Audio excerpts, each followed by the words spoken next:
extraction of aluminium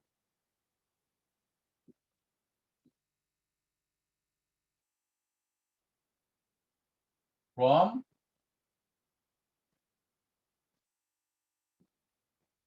bauxite. Extraction of aluminium from bauxite. Okay.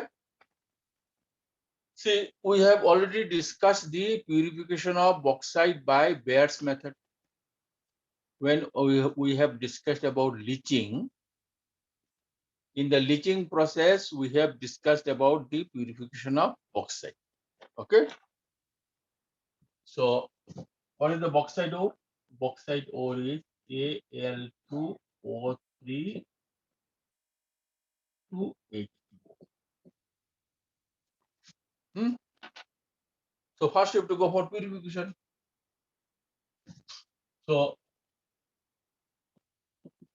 purification of bauxite ore is done by Bayer's process.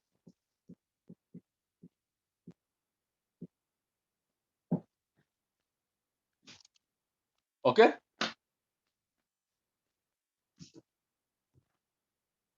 Bauxite ore.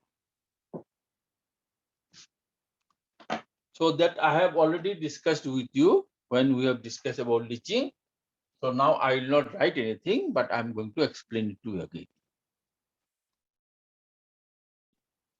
As I told you, there are two types of bauxite ores are there. One is called red bauxite and other one is called gray bauxite. Now, what is red bauxite? Red bauxite contains impurities of Fe2O3, ferric oxide. Ferric oxide is redly red in color. So it has imparted red color to the bauxite. Along with that, it has a lot of sand because we are getting from the earth. Sand is abundant in the surface of the earth. You will get sand and also small amount of titanium dioxide. And another type of bauxite ore is there that is called gray bauxite. That is only for your entrance. So gray bauxite does not contain ferric oxide as impurities. It contains impurities in the form of sand. So we have discussed about the purification of red bauxite ore by leaching process, and that process is known as Bayer's process. And gray bauxite is being purified by a process called Sarpek process, SERPC, Sarpek process. So I'm not discussing here Sarpek process. I shall be discussing here the Bayer's process. In Bayer's process, the bauxite ore is being grounded into powder, and then it is being mixed with a concentrated solution of sodium hydroxide, around 45% by mass, and heated in a autoclave.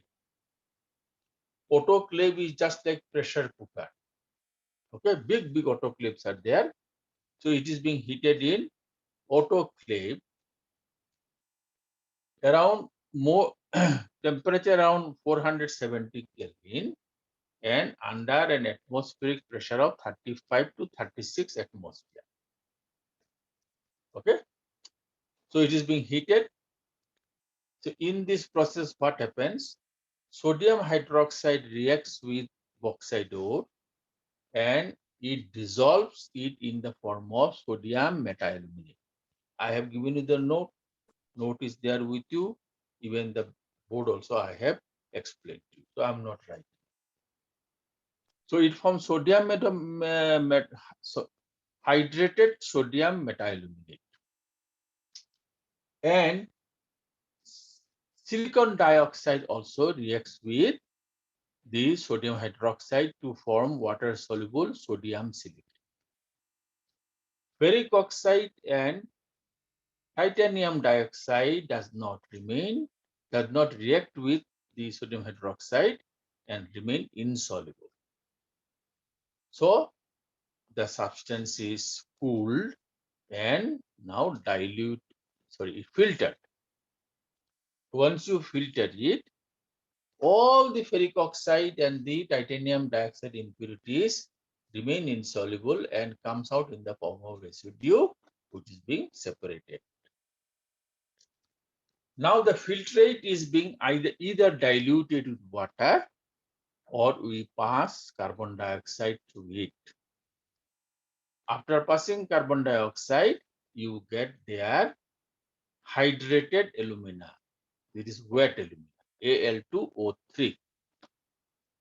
This is filtered, and after filtration, it is being heated strongly at, or we call it ignited at 1473 Kelvin.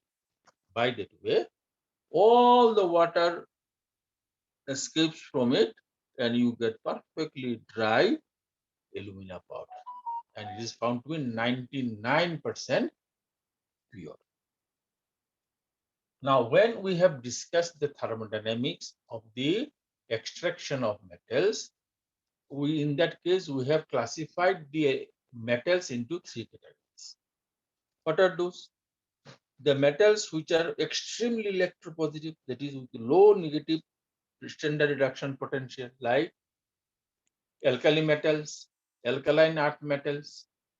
Alkali metals means what? Lithium, sodium, potassium, rubidium, cesium. Francium we do not mention because francium is radioactive. Then in alkaline earth metal, what do you get? In alkaline earth metal, you get beryllium, magnesium, calcium, strontium, barium. Okay. Below that you have radium, but radium is a radioactive substance. And from group 3 only aluminum. So all these elements now you can reduce it only by electrolytic. So here we are going to extract the aluminium from alumina by electrolysis. Okay. So this is the electrolytic bar.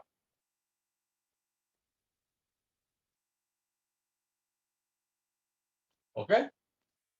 It is made of iron. It is steel.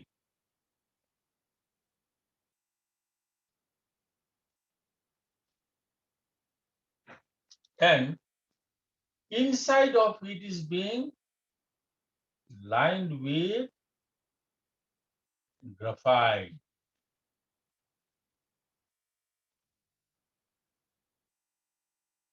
This is carbon. No, sorry. It's lined with iron.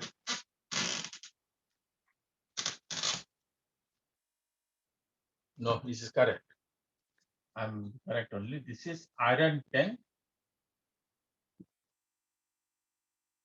and this is graphite. You know graphite is an inert element. All right. And now here we are going to have an outlet. And one stopcock will be there to close it. Okay. Now,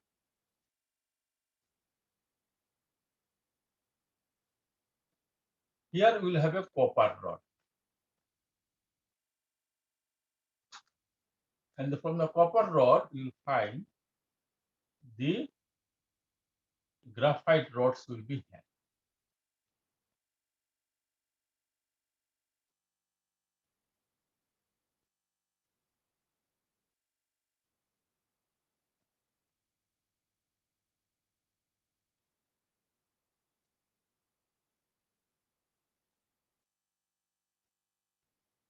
They are all graphite rods.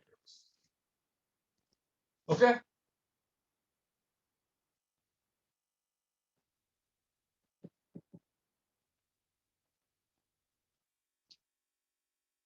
All right. Now,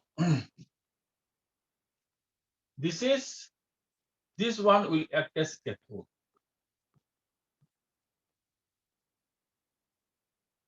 So it is electrolysis.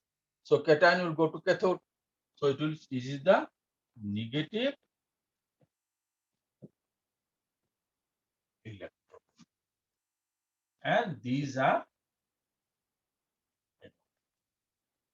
positive electron. Now to that we add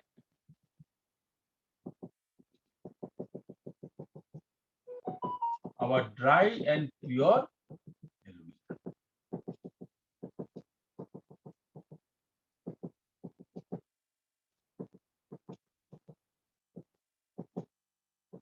You please open the book.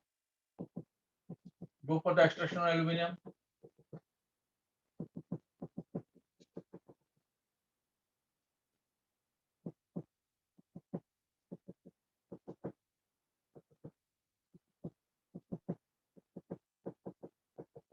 Oh, we'll put here. We are going to put that. Excuse me, sir.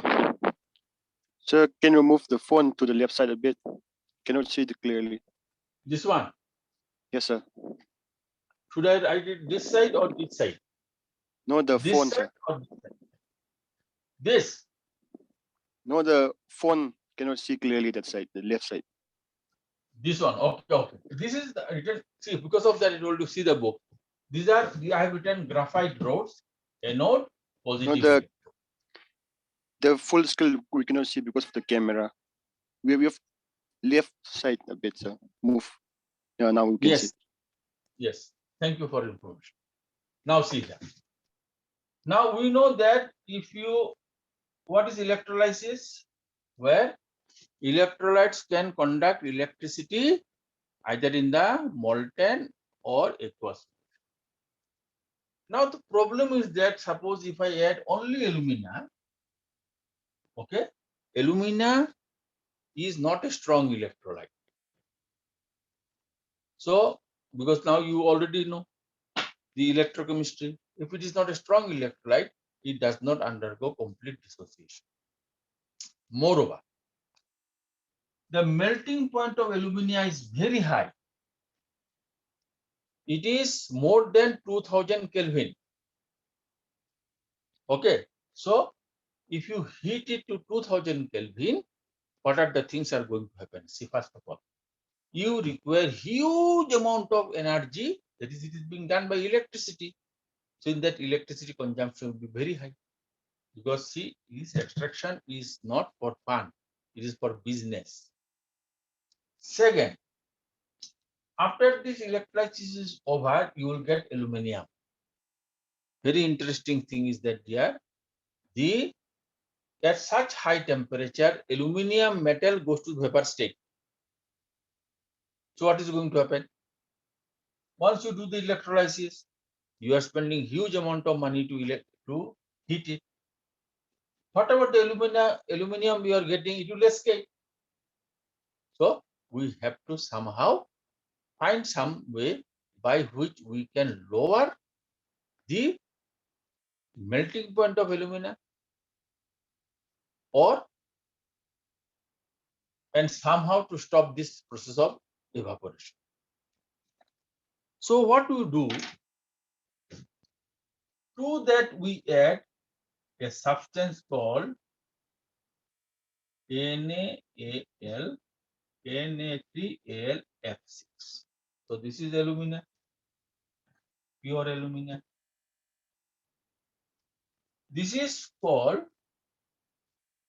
this also you get it in the form of ore. We call it cryolite. Its chemical name is sodium hexafluoridoaluminate. Forget, when you go to quotation chemistry, you yourself will do name cryolite. So when you add alumina to cryolite melts faster. and it acts as a solvent for alumina. So alumina immediately dissolves in this Na3AlF6.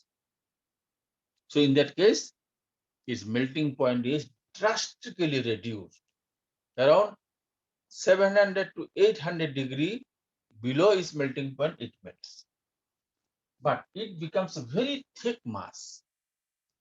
When the mass is very thick, ions cannot move freely, just like it is difficult for us to walk in a crowded place. So to overcome this one, we use another substance, calcium fluoride, which is called feldspar.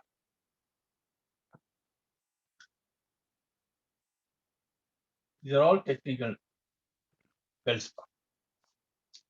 So what is the ratio, you know? 20 is to 60 is to 20.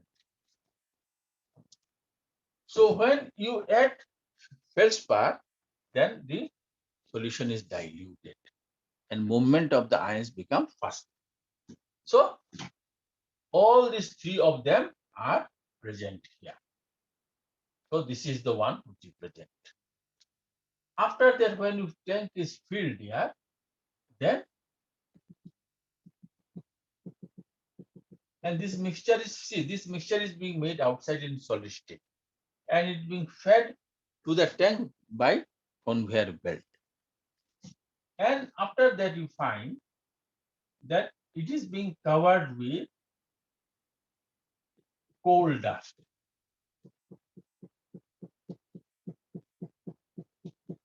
Coal dust. So this is coal dust.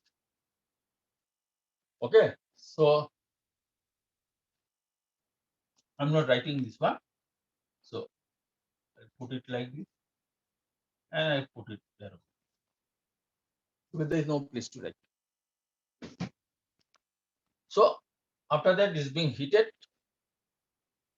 Once you heat it, then the electrolysis will occur. So how is going to occur?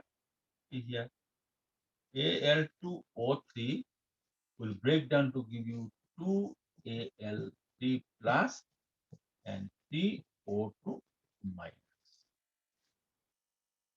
Now you know very well in electrolysis, first you have to write the cathode reaction followed by N.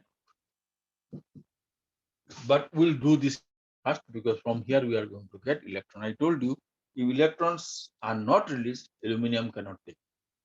Just like that, if nobody cooks at home, we cannot. Okay. So now what is going to happen?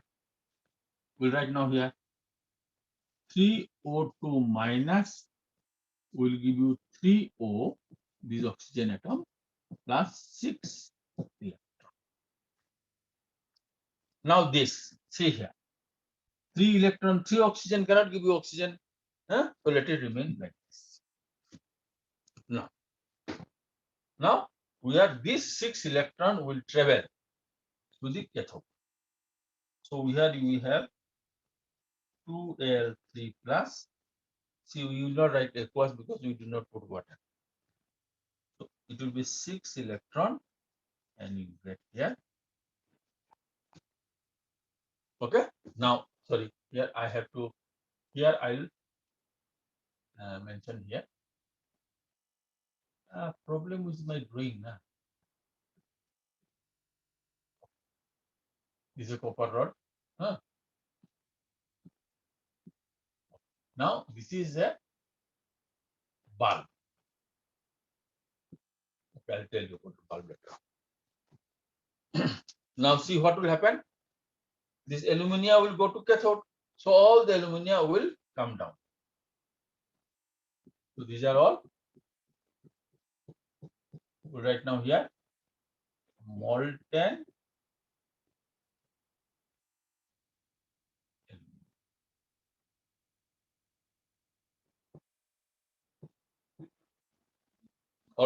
molten aluminum.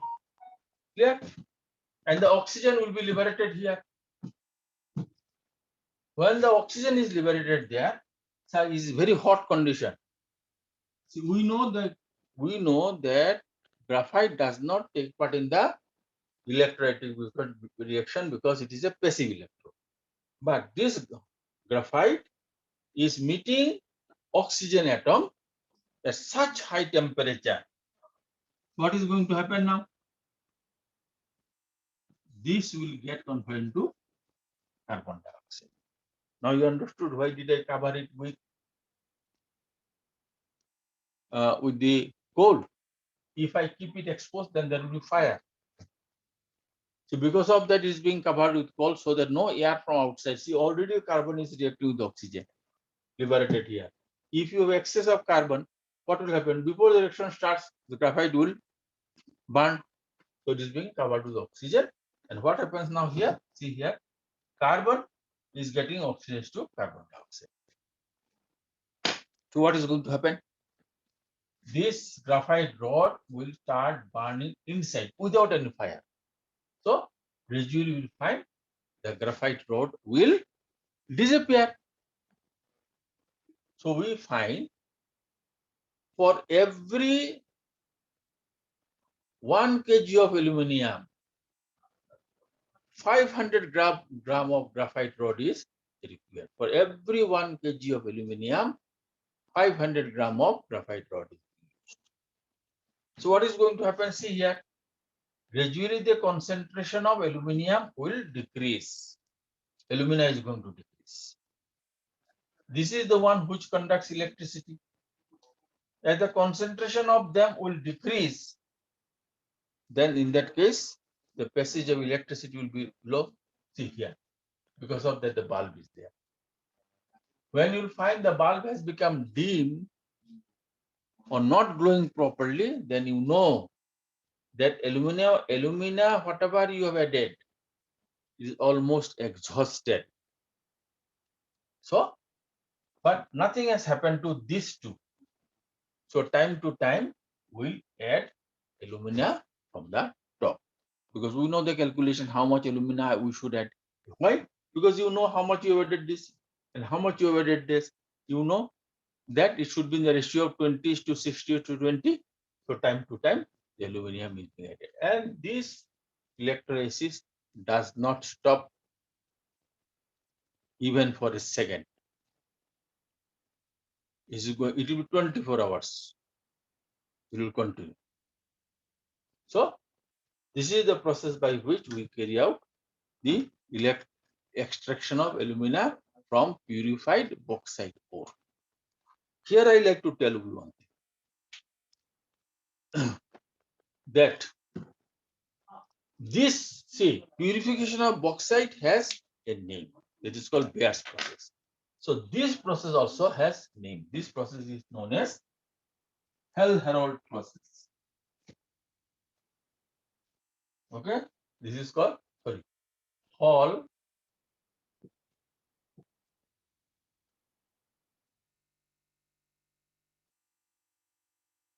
Hold. So if the question comes, describe the Hall Herold process, then of extraction of aluminium, that this is the method. Okay. Now, so question may be asked that why cryolite is being added in the extraction of aluminium. So what you will write? You will write that alumina is a bad conductor of electricity, and moreover, its melting point is very high. So in order to overcome this obstacle, cryolite is being added in the process, and cryolite acts as a solvent to dissolve alumina. Then what is the utility of feldspar?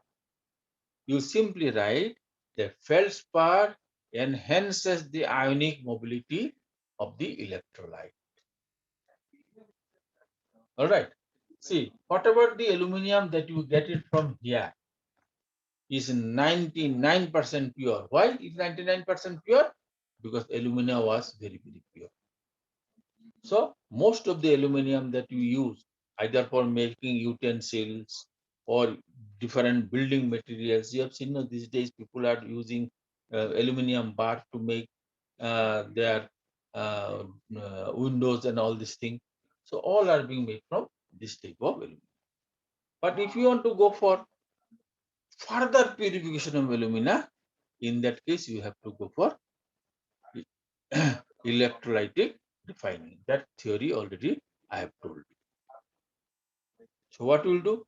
You will take impure aluminium slab as anode and pure aluminium sheet as cathode, and you are going to put an aluminium salt there and pass electricity. The anode will gradually dissolve into the electrolyte and it will go migrate towards the cathode and you will get 100% pure aluminium. But we do not go for it because aluminium, such high quality of aluminium, we do not require it. Aluminium is being used mostly for making different utensils and artifacts. For building materials, aluminium is being used for uh, uh, this high tension electrical lines, because copper is very costly. So all that electrical lines that you have seen in Shillong or in your town, these all are aluminium wire, right? Aluminum is very light, but it has high tensile strength. Because of that, aluminium alloy is being used for manufacture of aircraft body. Your plane body is made up of aluminium. First of all, it is very light and it can radiate heat very, very fast. So this is the extraction of aluminium.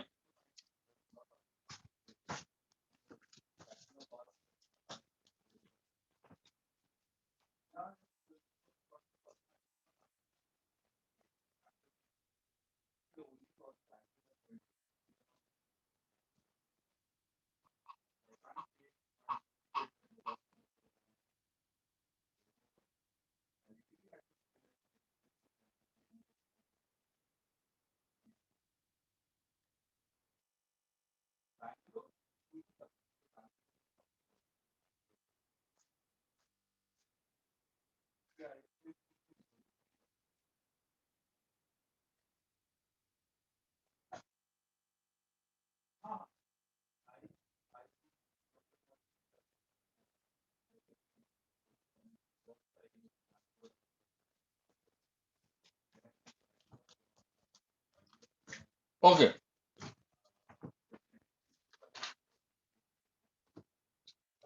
Now we'll go for extraction of copper.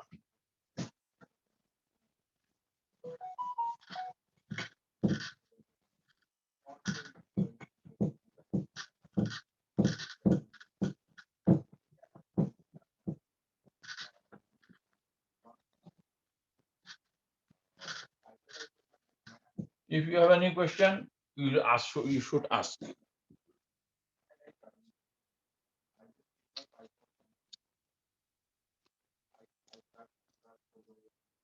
Then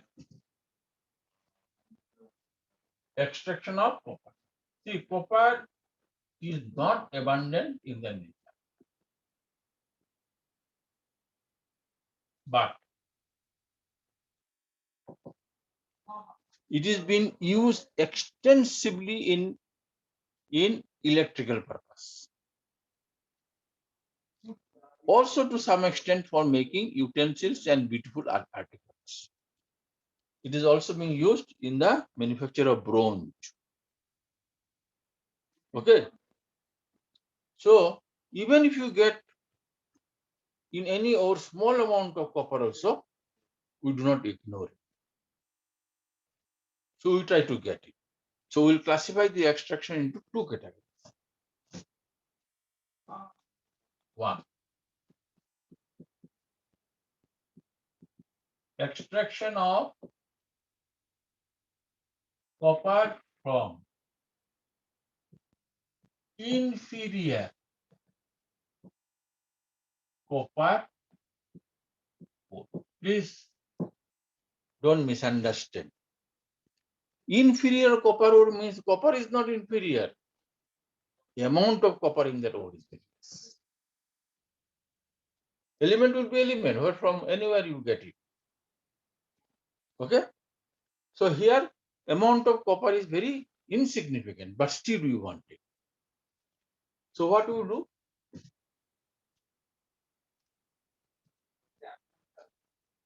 The inferior copper ore is crushed into powder and treated with acid or bacteria. There are some bacteria which releases for leaching.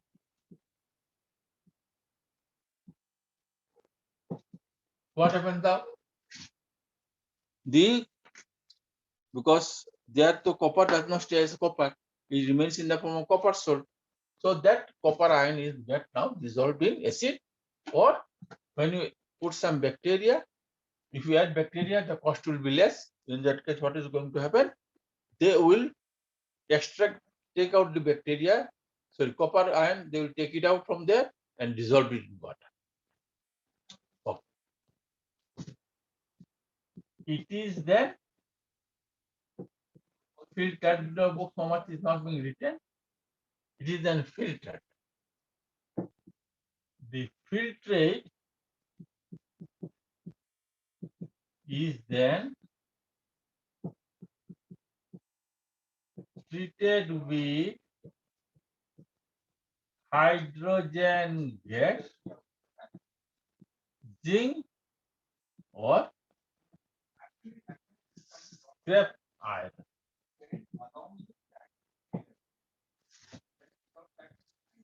See, try to know electrochemistry. That is the beauty of science. Copper is, don't write. E0 copper 2 plus copper is plus 0.34 volt. Hydrogen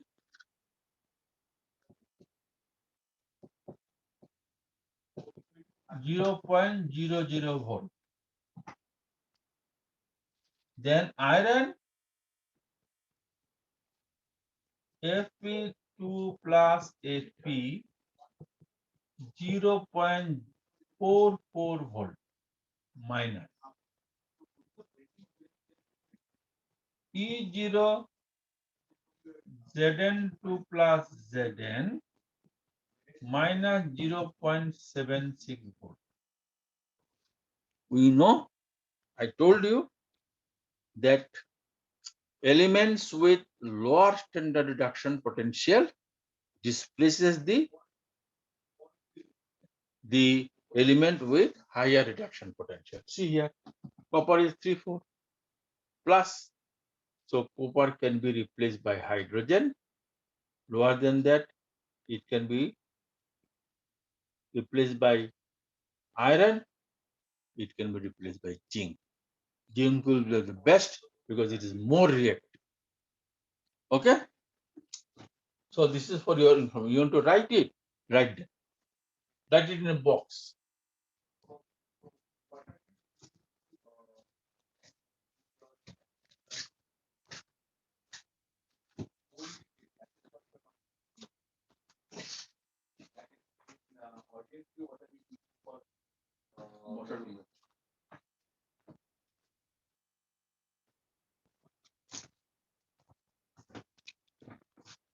Moment to finish, you tell.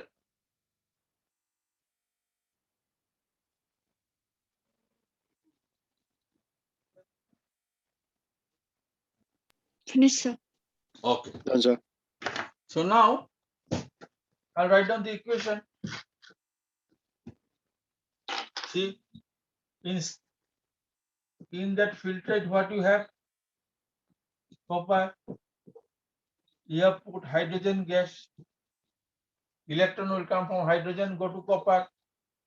You will now get here H plus aqueous and You can go for this one, but we prefer not to use hydrogen. That you can do in your laboratory, but not in industry. Why? Hydrogen is highly inflammable. Any moment it may catch fire. Whole industry will be blasted up. Then let us go for the most reactive one, zinc. What it will give you?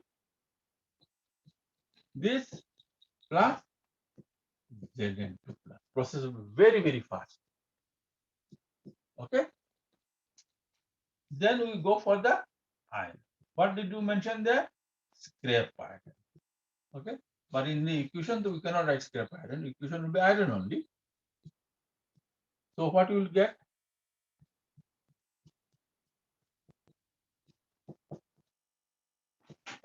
But in industry, we prefer to go for iron, not for zinc. In laboratory, small scale you can do. Say 1 liter, 2 liter solution you can do. But we will go for, why you know? Because scrap iron is much cheaper. Have you seen scrap iron? Hmm?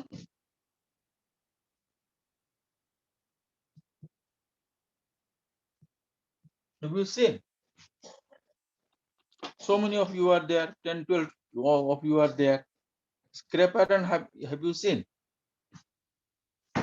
Hmm?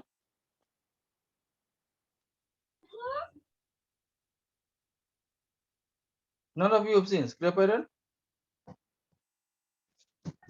Yes, sir. See, the iron which get rusted and we sell it na, to kabaddi wala, they are called scrap iron. So he will pay you 1 rupee or 2 rupees per kg. He may sell it to the industry, maybe maximum profit of 10 rupees a kg. But zinc is very costly. So to reduce the cost, scrap iron is used. So question may come, in the extraction of copper from inferior copper ore, why scrap iron is used? So you don't have to, every time you don't have to think of electron, proton, and chemistry. You see, because it's a question is from economics. So you have to say the scrap iron is preferred over zinc because it is cheaper.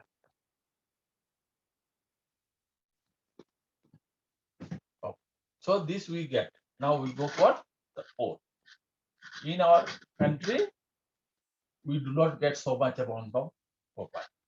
Copper mines are generally there in Rajasthan. There is one place called Khetri. So that place is famous for copper. Okay. Now we'll write now extraction of copper from copper pyrite. Okay. So what is this formula? Formula is APS CO2, or we can write as this one FeCO2 S. Sorry, Cu we write as CuFe.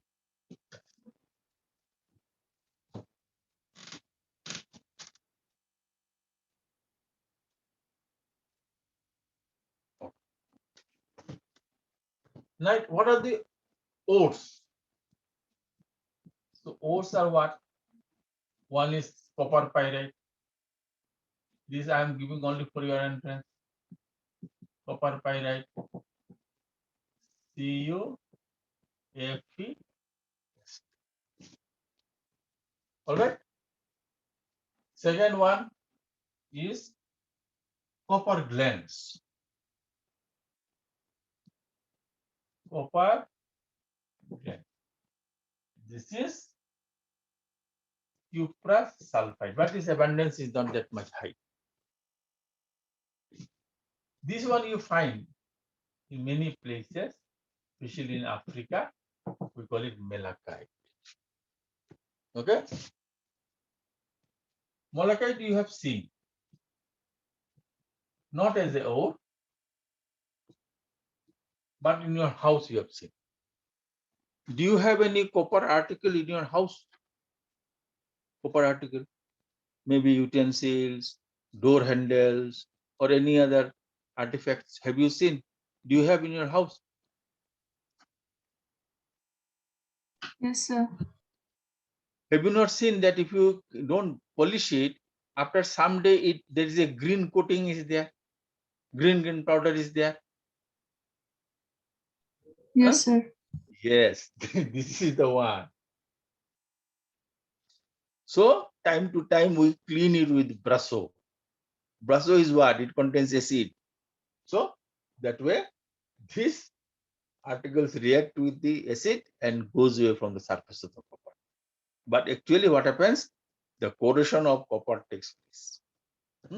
Malachite. See, in organic chemistry, there is a dye called malachite green. That does not contain any copper, but is an organic dye, but it appears exact like the malachite. Because of that, we call it malachite green.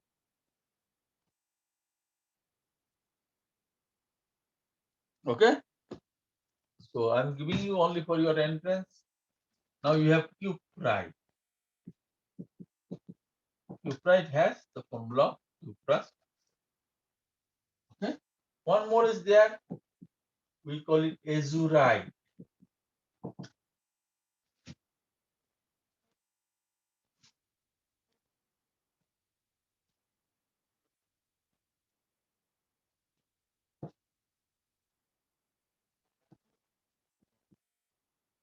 See, the composition is almost same, but see the formula of this and this.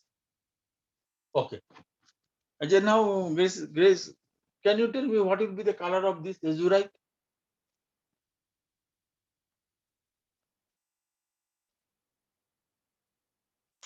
Yellow. No. In English, there is a word called azure. A-Z-U-R-E. Deep blue is called azure. See, if you look at the ocean, sometimes the water of the ocean looks deep blue, so we call it azure blue. Okay, you write down. No, it is there already in my copy. But this ore is most abundant. We'll start with this. Okay, dear. See here. What type of ore it is? Is it not sulfide ore?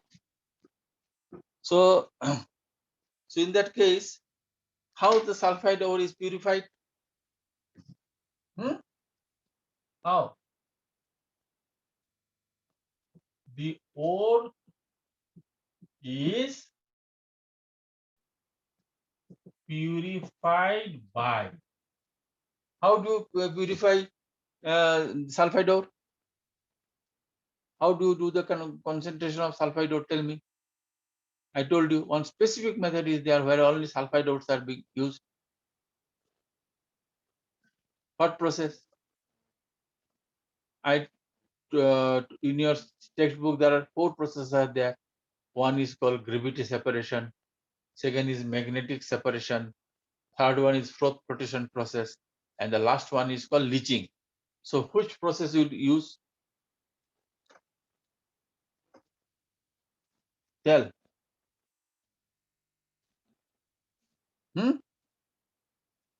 Front flotation process. Yes. So yes, the ore is purified by froth flotation. Okay. So now in the froth flotation process, what has become? Ore has become wet. Now, how to dry this ore? What should I do? Next step. How sulfide ores are dry? Which method? Calcination or roasting?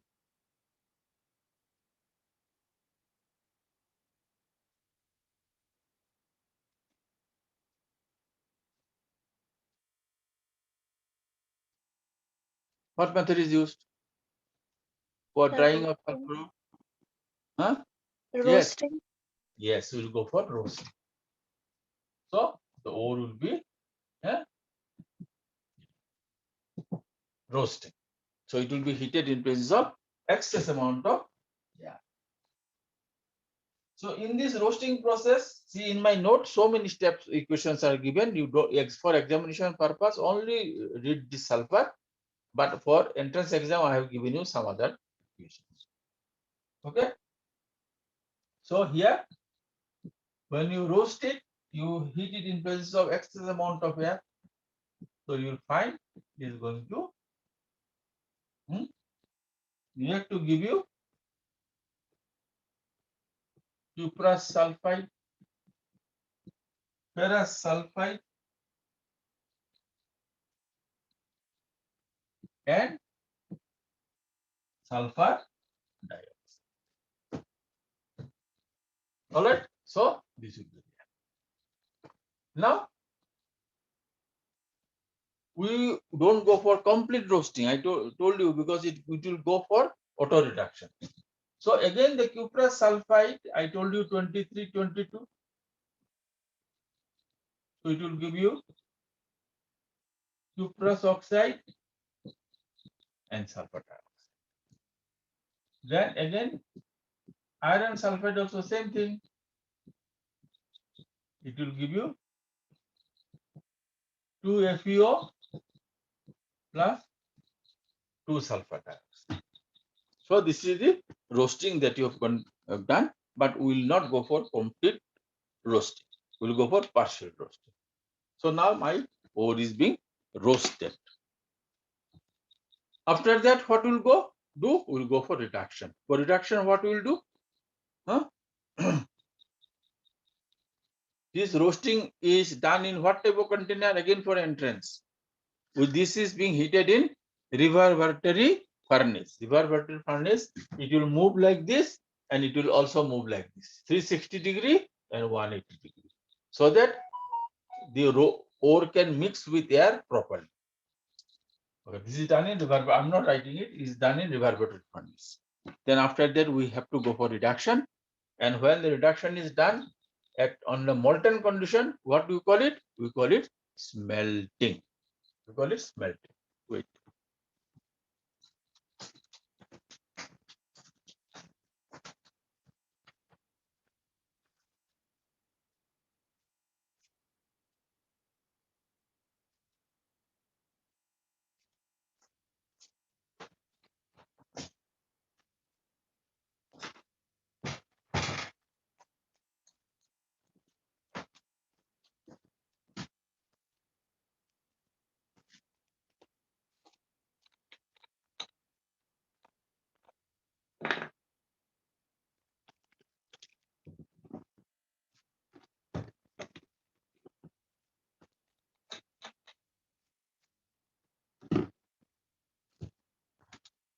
So now we'll go for smelting.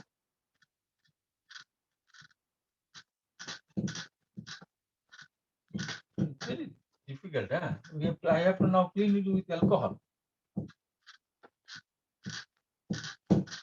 That is from hand sanitizer.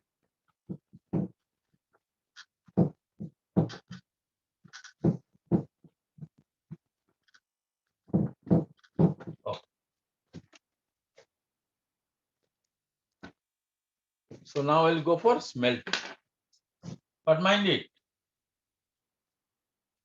the ore contains impurities in the form of sand.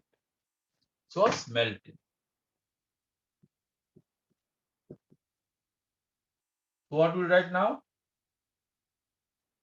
The roasted ore is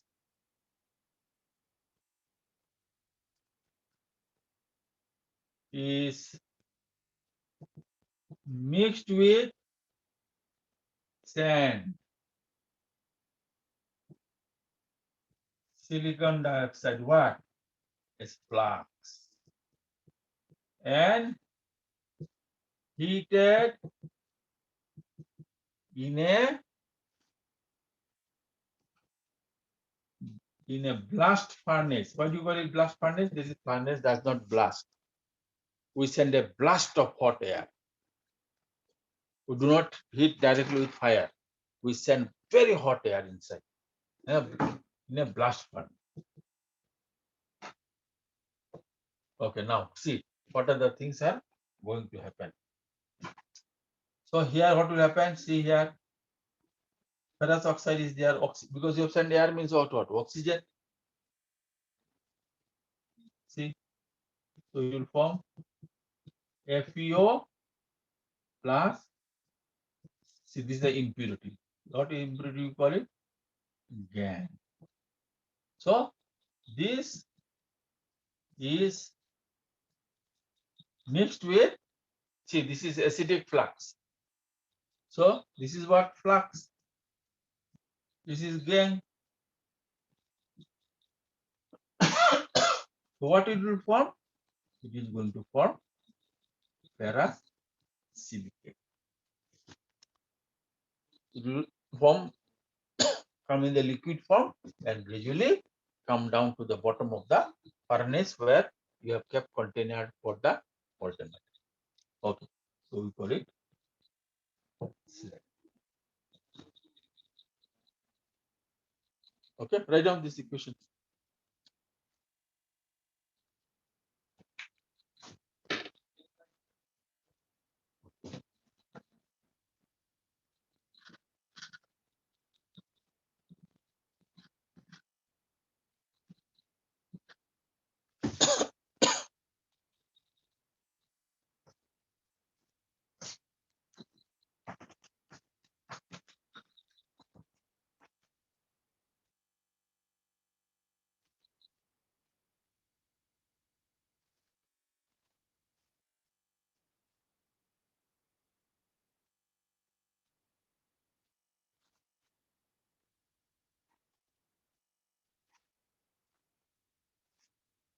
Done, sir.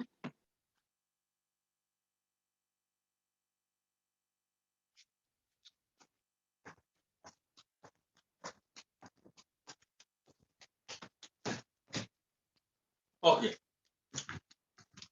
Now, in this condition, you know what is going to happen. See, everything is very thick slurry. If it is solution state, no problem. Every molecule can react. But in thick slurry, every molecule cannot react because molecule only at the surface can react. Inside, oxygen may not be able to penetrate because they are very heavy. Air may not be able to reach everywhere. So see here. So I told you we have gone for partial. So this is here. So it is also here. Cu2s plus 3O2. Those which you did not get, it will be converted into Cu2O and 2 sulfur dioxide. Now see a very interesting thing. This cuprous oxide reacts with some amount of unreacted ferrous sulfide to give you Cu2s and FeO. Again, this FeO will going to react with sand because we have already mixed sand there. Okay, so in that case, you find again thing which has escaped here, it will be done here. But till you will find the iron of this impurity is still there. All right, no problem. So after this process is over, in smelting, all the molten substance will come at the bottom of the furnace. Their containers are there. Containers are made of fire bricks. We do not put any metal there. So they get collected. When they get collected, see it is like this. Okay, then when they get collected, and here you'll find this made of bricks now. And there will be outlet. So you'll find, so this will be there. And these are the things where you find the slag would flow because they are very light. but they don't get dissolved here. So with that help of big spoon, we take and throw. Okay. So now see, this is not copper. This is nothing but this thing. So this substance is called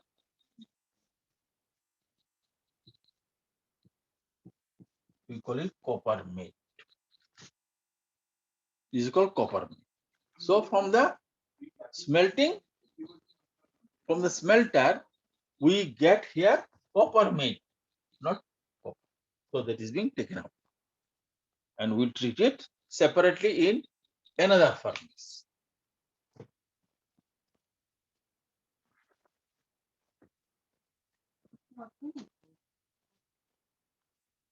So here what you will get ultimately, you get here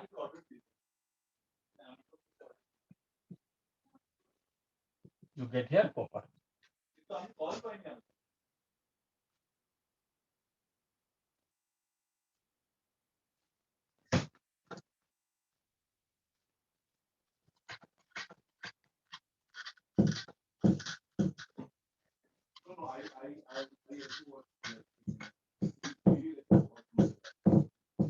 Okay. So the copper matte after this is being transferred to a Bessemer converter. So we go for, we call this process is called Bessemerization.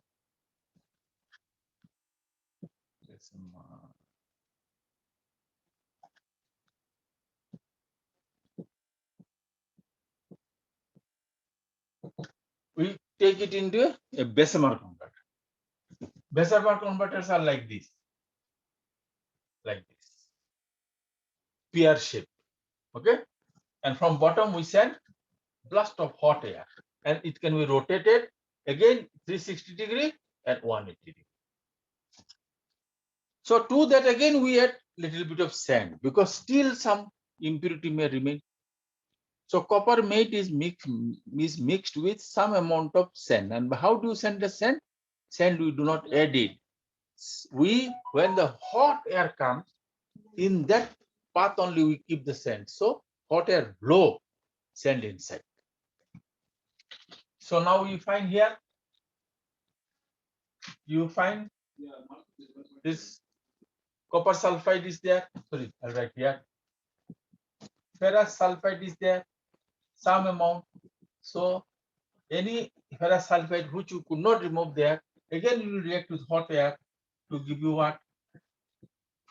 Ferrous oxide and sulfur dioxide. So the sand which you have shown, sand heat there, it will convert into ferrous silicate. Again, you check. It is each and every step we want the impurity should be removed. Okay. Now see here. Because cuprous oxide reacted with ferrous sulfide to become cuprous sulfide. So this what will happen? The cuprous sulfide is also going to react with oxygen. So it will give you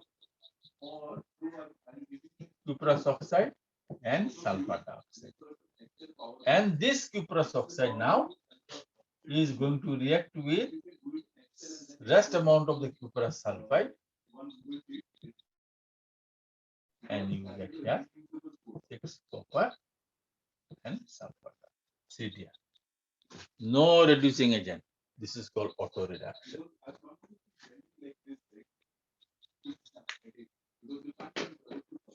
Right down.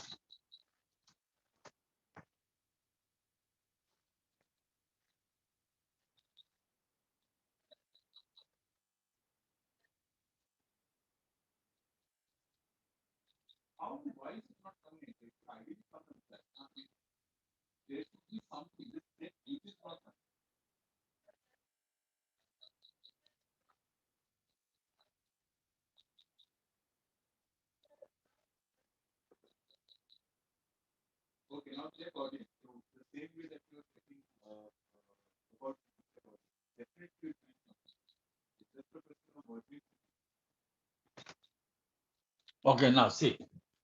So ultimately what happened? The molten copper along with the slag comes at the bottom. Just like that, again, it is being collected at the bottom. Then now reduction is complete. See, this sulfur dioxide. This sulfur dioxide will also go inside, and after that, sulfur dioxide will force out. So, as it is a thick slurry, so moment the sulfur dioxide comes out, you'll find, suppose this is the one slurry, sulfur dioxide comes out from there on the surface, it will come and blast. See here, just like see, you have seen when you cook rice. At the end, when you find that it has become very thick, the liquid becomes very thick there, but still the bubble comes out and on the surface it bursts. Moment it bursts, you'll find a circle mark is there. So you'll find this type of marks are there on the cold sulfur impure copper. Okay, this is almost like that. This is having some blister. So what you get after cooling? When you cool it, we call it blister copper. So blister copper is nothing but impure copper. So they are being put in the mold and we made it into slab. We made them into slabs. So after that we go for purification of copper.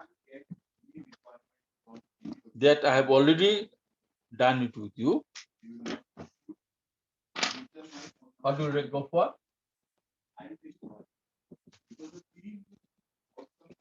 Okay.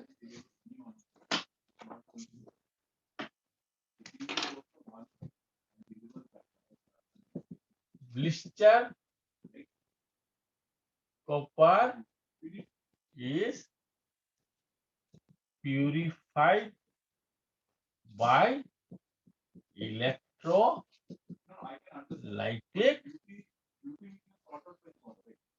process. The impure copper slabs are used as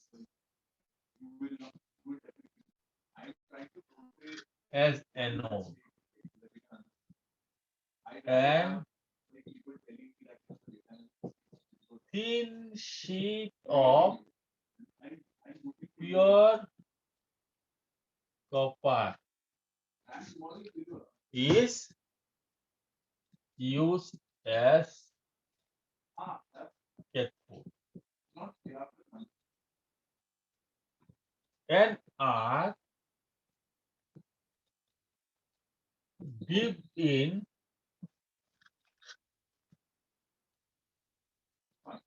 aqueous solution of copper sulfate as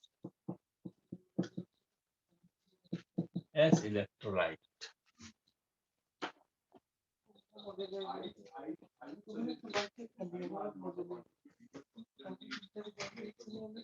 As electrolyte. So now do you know what is going to happen?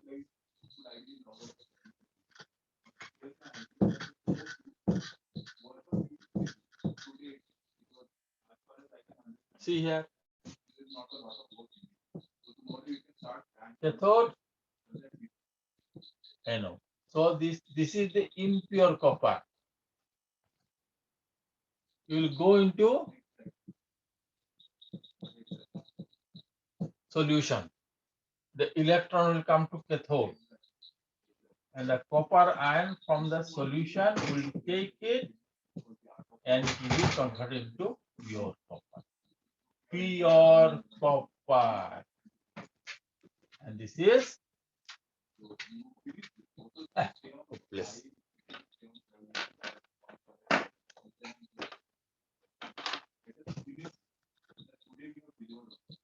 Impure copper.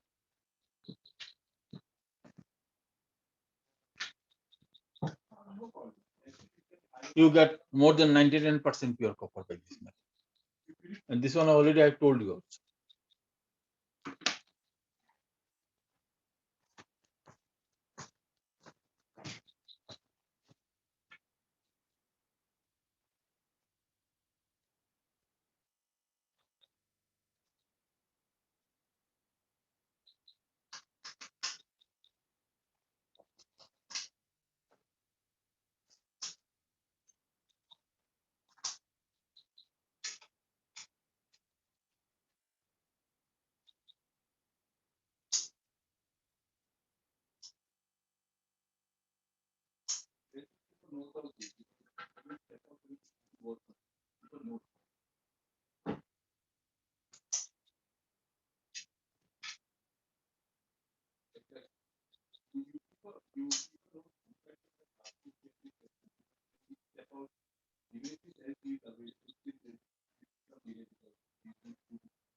Done, sir. Okay.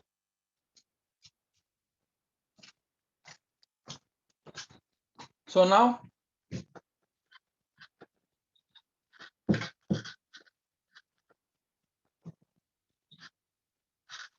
another extraction is given that is very small.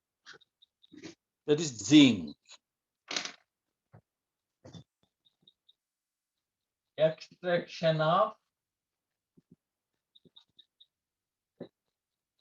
zinc from zinc gland. In your book, they have given only 2 lines. Useless. So we know what to do. We write it. How do you do the purification? You write only one sentence. Sulfide ore. Flotation process. Then second is what? Roasting. We'll roast it. So we'll write the equation now. 2ZNS CO2 2ZNO. Then what do we have now? Smelting. Okay. See, here we are not going to add any flux. You know why? Because zinc melting point is very less. So what about the zinc? Impure zinc will get will purified by distillation. So the roasted ore is heated in presence of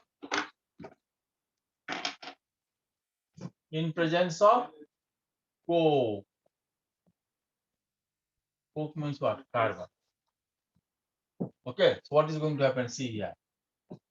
Zinc oxide, carbon. See, it is around 1400 degree Kelvin. I told you when the temperature is above 1000, we'll use carbon. So what we will get now here? We get zinc plus carbon. Now purification. You write like this, stepwise. You will have to give full mark. Purification. The impure zinc is yes. Oh, please wait. Let me put ink.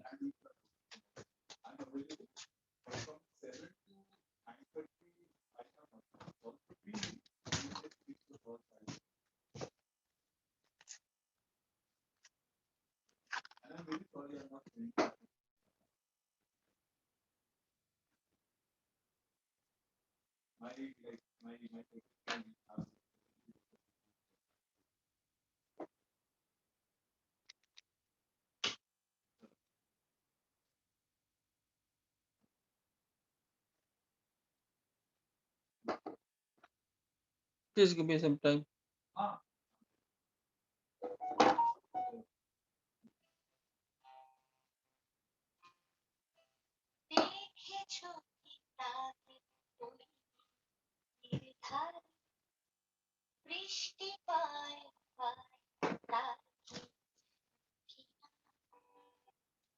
Hello, ভাড়া দিই। আচ্ছা, আমার কিনার বাড়ি হয়েছে positive, তখন তো ভালো। তারা তো ডাবল ডোজ সব লোয়া, সবই ভ্যাকসিন লোয়া। তখন তারা সুস্থের পথে। সবচেয়ে প্রথম হইছে এই যে বিজনি যাওয়ার সময় যে ডাইন দিকে যে মিসেস লালুর বাড়ি আছিল না ডাক্তার, হ্যাঁ, তারা আবার হাত প্রথম হইলো, হ্যাঁ, হয় হয়, একদম একদম, হ্যাঁ, তারা উপরে থাকে তো তারা দিছে প্রথম, আমি যেটা শুনলাম। তারপরে আর একটু নিচে নামিয়ে জন্ডিং ফোরম্যানের একটা ভাড়া বাড়ি আছে, তাপস তারার যে মালিকের মেয়ে তো ডাক্তার, হ্যাঁ, তাই তাই এবং তার জামাইয়ের বুদ্ধি হয়েছে, জানি না, কিন্তু ওইটাই হোক, এটা তো তাপসের বিজ্ঞানের দরকার নেই, না হইতে পারে, বাট এটা আমি জানি যে 100%। আচ্ছা, তারপরে আরো একটু নিচে গিয়া আমরা দিকে না ঢুকে একটু নিচে নামলে তোমার ইয়ো একটা জন্ডিং ফোরম্যানের বাড়ি আছে, তার আগের বাড়িটা ওইটাও জন্ডিংয়েরই। ওই বাড়িতে যারা ভাড়া থাকে তারা বুদ্ধ হচ্ছে। তারপর যাই হোক, ওখানে ওই বাড়িতে প্রচুর ভাড়া আছে, কিন্তু যাই হোক পরে দিয়ে বাকিরা আরো হয়েছে না। তারপরে আমরা যে কিনার বাড়ি, এই যে কবিরাজের বাড়ি, পূজা উজা হয় নানি, ওর লোকের ভাড়া, তো এখানে ওই হাজবেন্ড ওয়াইফ অনেক বয়স্ক মানুষ, হ্যাঁ, বদি রেখে টান আর টান জমা হয়েছে। আর উপরে তারা ওই মহত্ব ভাই বোনটা থাকে, এর মধ্যে টেস্ট করছে না, একজনের টেস্ট করছে, একজনের পজিটিভ হয়েছে, 3 জন। তো ওই কোয়ারেন্টাইন হয়ে ওখানে কন্টেনমেন্ট করে রাখছে। আজকে আইছিল আমার টেস্ট করার লিগে র্যান্ডম, আমি করতাম না, আমার তো কোনো প্রবলেম নেই। তো আমার স্কুলের ক্লাস হতো, আমি যে আমার ক্লাস হতো, র্যান্ডম টেস্ট করতেছে, আমরা পড়া দিই র্যান্ডম টেস্ট। তো হ্যাঁ মানছে, আমি তো এটা তো বাই ফোর্স করতে পারেন। আমি বললাম তার মধ্যে আমি আই হ্যাভ নো সাদার সিমটম, আমরা তো ওইদিকে গেছি, তারা বাড়ি তারা, আমরা বাড়ি আমরা, এবং মোর ওভার আমার তো কোনো সিমটমও নাই। আর আমি যখন পারতাম না এখানে, ওই only come for some time will test it, others also have done it. আমি বললাম না, I have class now, class is going on. Class বাদ দিয়ে তুমি মনে যাবে, স্কুলের ক্লাস চলে।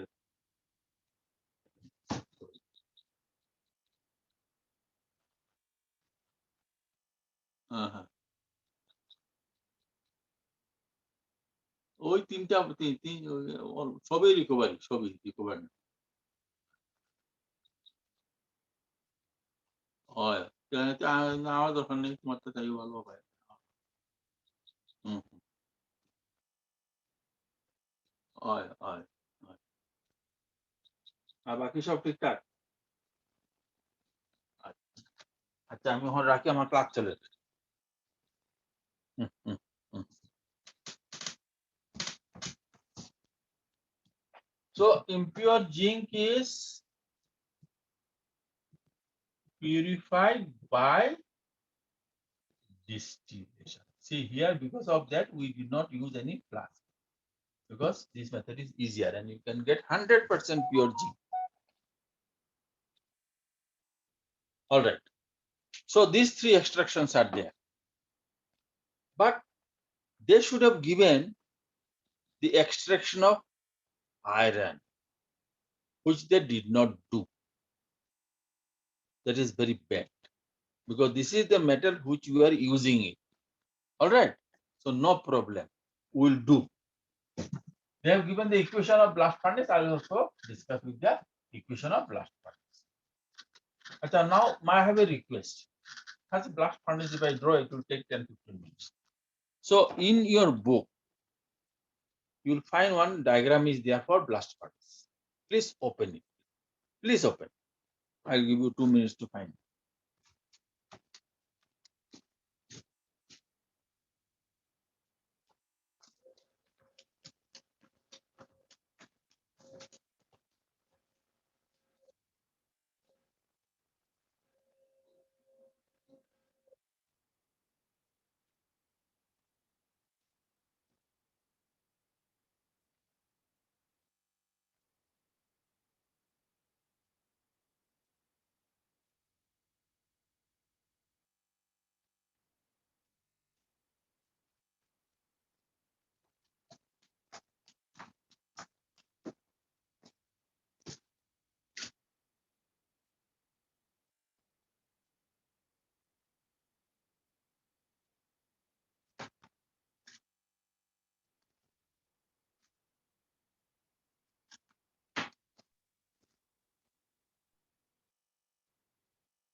See, there are various ores of iron are there.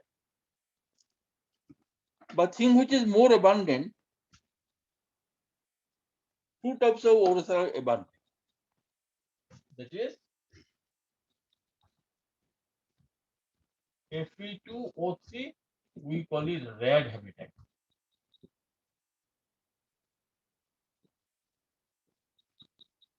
HJE. Why call it hematite? Because remember hemoglobin, because of this. Okay. These are all Italian names. Red hematite. And second one is Fe3O4. This is called magnetite. Why call it magnetite? Because this is found to be magnetic in nature. But most of the place we go for. See, this red hematite ore is being purified by gravity separation process. Ore is heavier. So we crush the ore into powder, put into big tank. Okay? And we wash with water. So after that, what we do? We go for calcination. We don't go for roasting. So after that, the ore is dry. Now this ore is being mixed with, dry ore is being mixed with coke and mixed with lime, calcium carbonate. This is being used to remove the sand from the plastic. From this. So this is the flux. Now, all together from here to here, technically it is called charge. All right. Now it is being poured in the blast furnace. You have already opened it, the book. Okay. This is the blast furnace. Okay. Now see here, this is being poured through conveyor belt.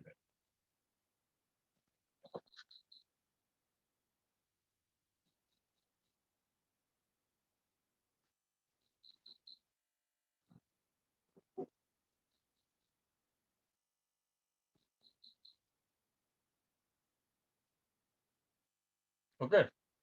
Then with the help of pulley, it is being pulled. When it goes up, the charge falls. This is called cup and cone arrangement. Cup and cone arrangement. Okay. And this blast furnace so is being lined what with? This is steel, but is lined with fire bricks. Okay.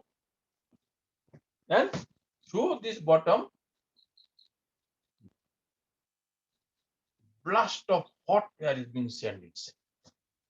So what happens now? Totally this blast furnace now filled with the charge. Okay. When the hot air is coming here, this is the most heated part. And when you go up, the temperature decreases. So I'm going to write now the reaction which is involved inside the blast furnace along with the name of the zone.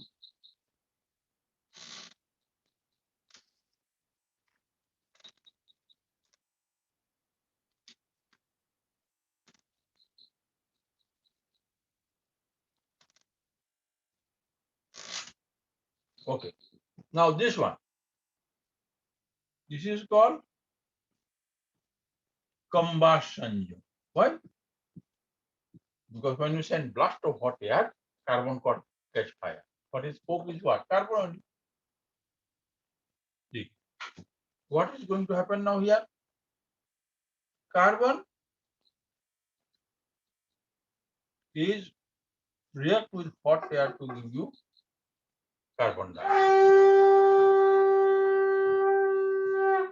Here the temperature is 20 to 100 Kelvin. So the carbon dioxide goes little.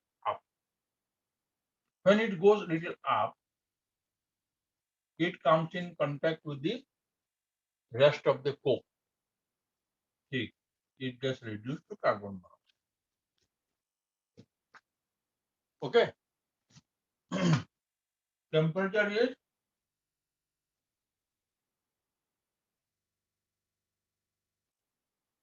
1570 Kelvin, much above 1000 Kelvin. If some amount of the ore slips down,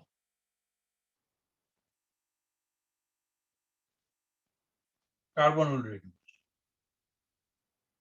to give you 2Fe plus 3.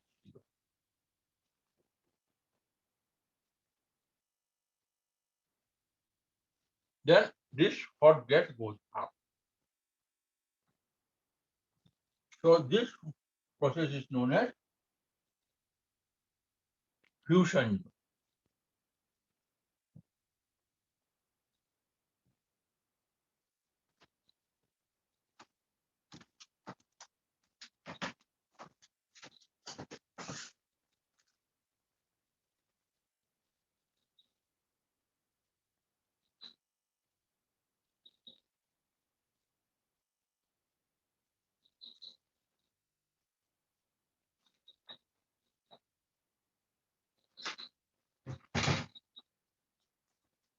Okay. Now, as the hot carbon monoxide gas goes up, this is the place where you find next place is called slag formation. Slag formation zone. So what happens? What did you take here? Calcium carbonate. When you heat it, it gives you calcium oxide and carbon dioxide. So the calcium oxide reacts with sand to give you calcium silicate. So this molten calcium silicate immediately falls down. It comes directly comes. Here the temperature is 1 to 70. Now this is the reduction.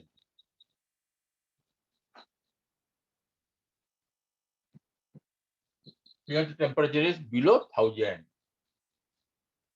Okay, it's 875 Kelvin. You know, below 1000 Kelvin, who is going to reduce?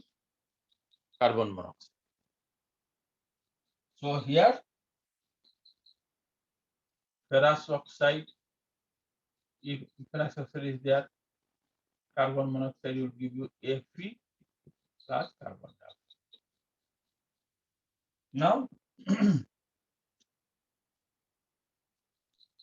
ferric oxide may be partially reduced. Sorry, dear. Partially reduced by carbon monoxide. All this equation I have given in your note, you can see from there. So it will give you 2Fe3O4 plus carbon monoxide. See, it is a mixture of ferrous oxide and ferric. See, Fe3O4, because oxidation state of iron is never 4. It is a mixture of FeO and Fe2O3. So partially it is being reduced. Then this Fe3O4 is being reduced with 4 carbon monoxide to give you 3 Fe plus 4 carbon dioxide. And rest of the ferric oxide is being reduced by this one to give you 2 Fe plus 3 carbon dioxide. So this way, and that thing is being reduced. So it is combustion zone, fusion zone, slag formation zone, and reduction.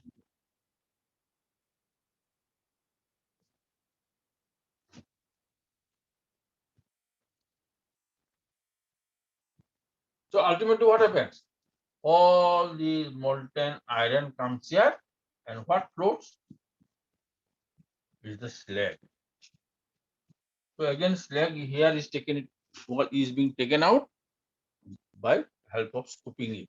We scoop it out and we get the iron.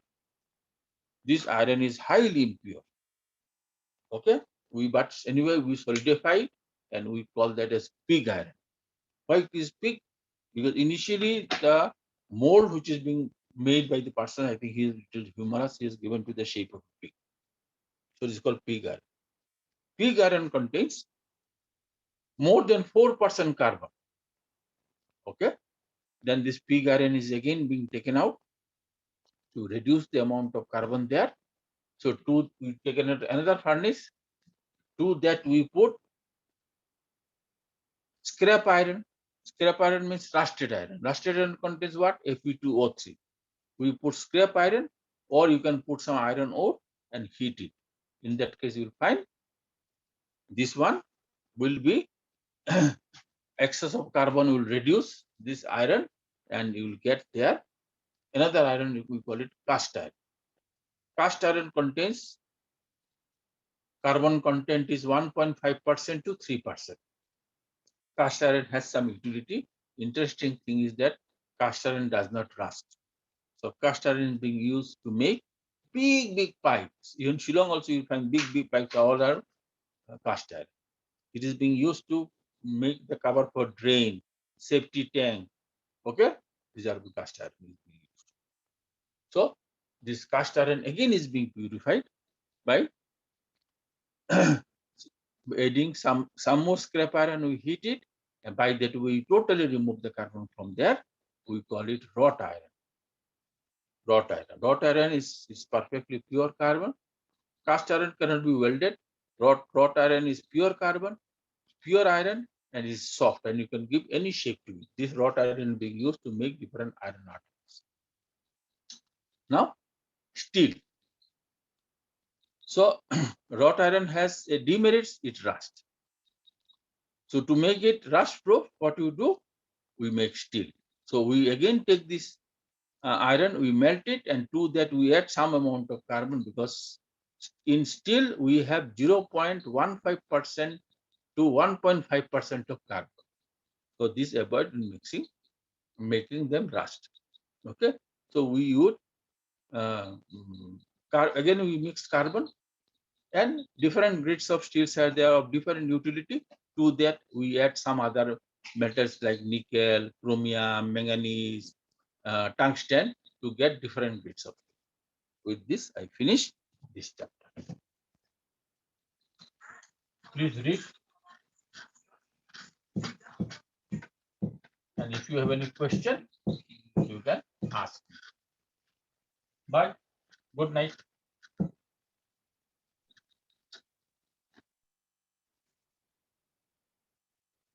Thank you, sir. Welcome.